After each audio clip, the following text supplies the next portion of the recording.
Bienvenidos a su programa Respuestas Apologéticas, un espacio en donde, desde la razón, daremos respuesta a sus dudas sobre la fe.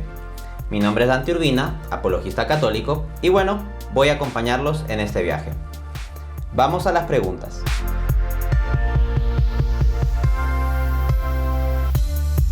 Esta es una cuestión que plantean varias personas que dicen frases del tipo: yo creo en Dios pero no en la iglesia. Yo creo en Cristo pero no en la iglesia. O dicen: Jesús es mi salvador personal. Jesús es relación, Él no es religión. Y con todo este tipo de frasecitas, entonces lo que pretenden es construir una suerte de espiritualidad cristiana, pero que deje por fuera a la iglesia, ¿no? A lo más terminan viendo la iglesia simplemente como un espacio de mera congregación para juntarse y punto, pero no como una especie de cuerpo orgánico, autoritativo, visible, etc. No suele tener un espacio importante en su pensamiento teológico o en su vivencia espiritual de tales personas. No obstante, hay que decir que esa actitud de yo creo en Cristo pero no en la iglesia es absolutamente antibíblica. Vamos a ver lo que nos dice la Escritura. Lucas 10:16. Palabras de Jesucristo. El que ustedes escucha, a mí me escucha. Y el que a ustedes rechaza, a mí me rechaza. Y el que a mí me rechaza, rechaza al que me envió. Entonces, esta idea de yo creo en Cristo pero no en la iglesia es que se está rechazando al cuerpo de personas autorizadas enviadas por Cristo para la extensión del evangelio en el mundo. Se las rechaza, pero se pretende aceptar a Cristo. Según el estándar de Jesús, eso no puede ser. Porque si tú los rechazas a ellos, lo rechazas a Él. Y rechazándolo a Él, rechazas a Dios.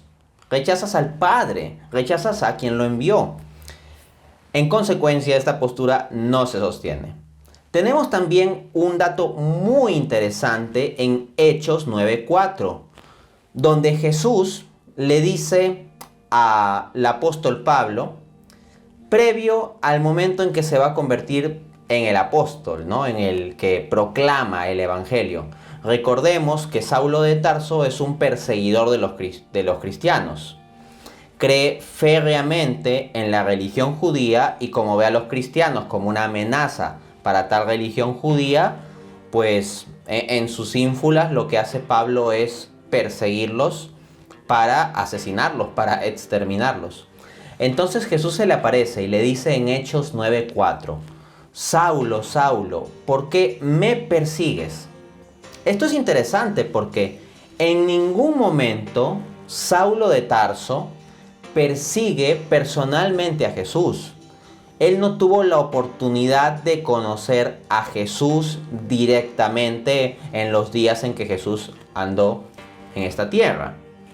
En consecuencia, lo que tenemos aquí es que Saulo de Tarso, ¿no?, quien vendrá a ser conocido como el apóstol Pablo, persigue a la iglesia, no persigue personalmente a Jesús, persigue a la iglesia cristiana.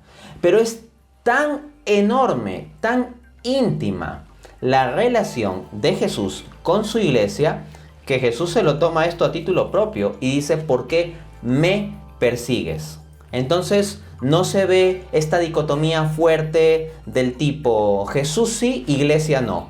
No, Jesús se concibe a sí mismo en esa unidad tan íntima con la iglesia, que es su esposa, que se ven como una sola carne, precisamente como es lo propio de los esposos, ¿no? Y se nos enseña en Efesios capítulo 5 que la iglesia es esposa de Cristo.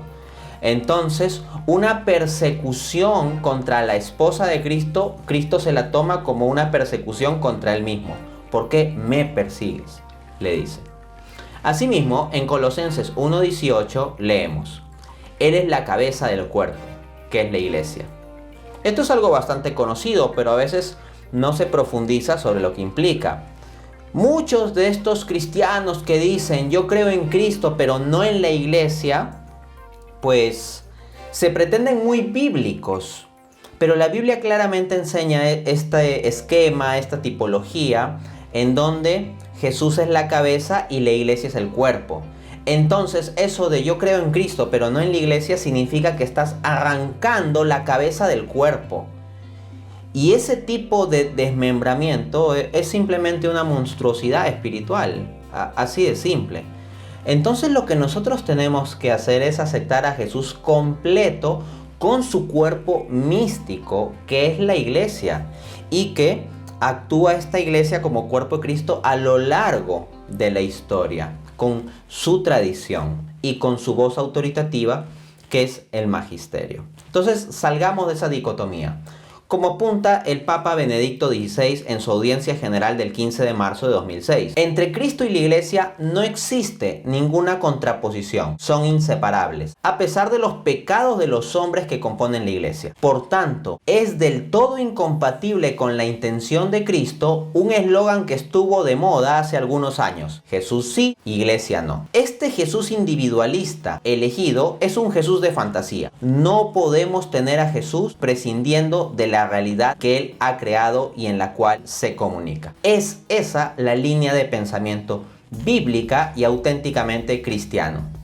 Jesús sí, Iglesia sí.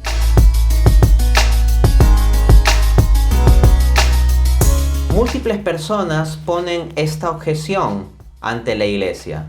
Dicen, bueno, yo creo en Cristo, yo creo en Dios, pero ¿por qué yo necesito creer en la iglesia si es que la iglesia está llena de gente hipócrita, llena de gente pecadora y está llena de una historia de escándalos? Entonces, en el fondo, el argumento de estas personas es: como hay la realidad de pecado en los miembros de la iglesia, tanto al presente como a lo largo de la historia, por lo tanto se sigue que no tenemos por qué creer en la iglesia. Pero ya en la respuesta a la pregunta anterior hemos establecido bíblicamente que no podemos decir Cristo sí, Iglesia no. Entonces pasamos a entender bien esta cuestión.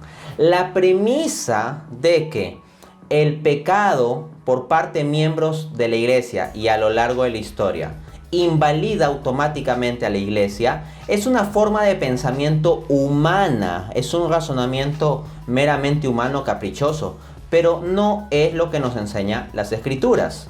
Y hay muchos cristianos supuestamente bíblicos que dicen, no, yo no creo en la iglesia porque está llena de una historia de pecado y tiene pecadores. Bueno, miren lo que reflexiona el apologista católico Dave Armstrong en su libro More Biblical Evidence for Catholicism. La noción puritana de una iglesia o denominación pura es un mito y no es bíblica. Dios usó al asno de Balaam para transmitir su verdad y a un asesino y adúltero para hacer un pacto eterno, David, y otro asesino para ser el principal apóstol, Pablo, y un debilucho vacilante para dirigir a su iglesia, Pedro. Entonces ahí lo tienes, con ese tipo de estándar de que no, yo no puedo aceptar esto porque hay pecadores aquí, pues tú hubieras descartado la voz profética que se dio a través del asno de Balaam, habrías descartado el pacto davídico, habrías descartado el testimonio del apóstol Pablo, habrías descartado la dirección del apóstol Pedro. En suma, con ese estándar hubieras sido un apóstata en la iglesia cristiana primitiva. Así de simple, te hubieras terminado yendo. Lee la carta de San Pablo a los Corintios, especialmente los capítulos 5 y 6, y te vas a dar cuenta con que en la primera comunidad cristiana primitiva habían múltiples personas que caían en pecado, pero no por eso Pablo negaba el carácter de auténtica comunidad cristiana de esta comunidad, ¿no? La de Corinto. Es interesante también la reflexión que realiza el padre Flaviano Amatuli en su obra Diálogo con los protestantes. Entre los mismos apóstoles, ¿no hubo un Judas que traicionó a Jesús y llegó a ahorcarse por soberbia? ¿No hubo un Pedro que negó a Jesús por miedo y después se arrepintió, quedando como jefe al frente del grupo de los apóstoles y de todo el rebaño de Cristo? ¿Por qué entonces tenemos que extrañarnos si en la iglesia de Cristo de ahora y de todos los tiempos encontramos buenos y malos, santos y pecadores en todos los niveles? ¿Acaso en el antiguo pueblo de Dios hubo puros santos? Uno se puede encontrar, como dice el propio padre Flaviano Amatuli, miembros pecadores en todos los niveles, inclusive en la jerarquía. Pero eso no implica automáticamente negar la autoridad para establecer enseñanza de forma vinculante. ¿Y saben esto de acuerdo con quién? De acuerdo con el propio Jesús. Porque en Mateo 23, del 2 al 3, dice: Los escribas y fariseos se sientan en la cátedra de Moisés. Por tanto, todo lo que os digan que guardéis, guardadlo, mas no hagáis conforme a sus obras, porque ellos dicen y no hacen. Entonces Jesús está mostrando que incluso estos fariseos hipócritas, cuando dan algún dictamen desde la cátedra de Moisés, es decir, cuando hablan ex cátedra, tienen una autoridad vinculante que hay que seguir, aun cuando no haya que imitar sus malos ejemplos, como hipócritas que son, ¿no?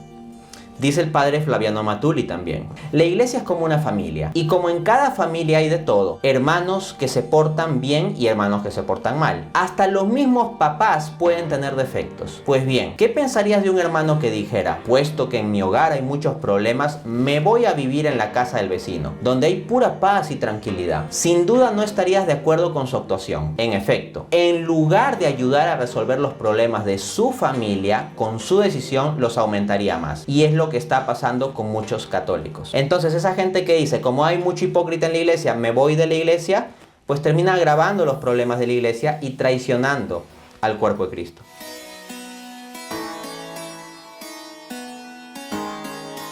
En la concepción católica, la iglesia tiene infalibilidad doctrinal en lo que sea definición de doctrina oficial, en lo que es cuestión de dogmas de fe y moral. Pero no se proclama la idea de infalibilidad pastoral. Más bien, a nivel pastoral, la iglesia es falible. Es decir, en su ejercicio administrativo o pastoral a lo largo de la historia, pues en principio como que se trata de hacerlo mejor, pero en ese marco la iglesia puede fallar y pueden cometerse errores. Pero en lo que es doctrina hay una protección especial del Espíritu Santo. Nótese que incluso ha habido papas inmorales a lo largo de la historia, pero ni siquiera esos papas que tenían el poder de derogar los preceptos morales de la iglesia, los han derogado. Ha habido papas que han caído en determinados actos inmorales, pero no han cambiado la doctrina de la moral, por ejemplo. Pues bien, el Espíritu Santo preserva la doctrina en la iglesia, la indefectibilidad de la iglesia conforme a la promesa de Jesús en Mateo 16 del 17 al 18. Bienaventurado eres, Simón, hijo de Jonás, porque esto no te lo ha revelado carne ni sangre, sino mi Padre que está en los cielos. Y yo te digo que tú eres Pedro, y sobre esta piedra edificaré mi iglesia, y las puertas del infierno no prevalecerán contra ella. Jesús está prometiendo que las puertas del infierno no prevalecerán contra la iglesia. Aunque haya malos miembros a lo largo de la historia, las puertas del infierno no llegarán a vencerla. Es indefectible. Asimismo, Jesús promete en Juan 16:13, cuando venga el Espíritu de verdad, Él los guiará a toda la verdad. Entonces, es el Espíritu Santo, no en virtud de los méritos de la jerarquía de la iglesia o los apóstoles o sus sucesores, no, sino el Espíritu Santo en virtud de la promesa de Jesús, del amor de Jesús por su iglesia, que la preserva esta en toda la verdad. Dice también Jesús en Mateo 28 del 19 al 20, vayan y hagan discípulos a todas las naciones, bautizándolos en el nombre del Padre y del Hijo y del Espíritu Santo, y enseñándoles a guardar todas las cosas que os he mandado. Y he aquí que yo estaré con ustedes todos los días hasta el fin del mundo. Nótese entonces cómo Jesús dice que la labor de la iglesia va a ser enseñar a guardar todas las cosas que Él ha enseñado. Ese es todo el depósito de fe. No simplemente una verdad minimalista básica, dice todas las cosas. Y prometiendo esto, dice, yo estaré con ustedes todos los días hasta el fin del mundo. Esto significa que esta iglesia, por promesa de Jesús, podrá preservar ese depósito de fe en el siglo I, el siglo II, el siglo III, el siglo IV, y así hasta el fin de los tiempos. No porque los hombres tengan una infalibilidad propia, sino porque Cristo es infalible en su promesa a la iglesia. Creo en la iglesia porque creo en Cristo y en sus promesas. Y bueno, eso es lo que hemos visto por hoy. Nos vemos en un siguiente programa.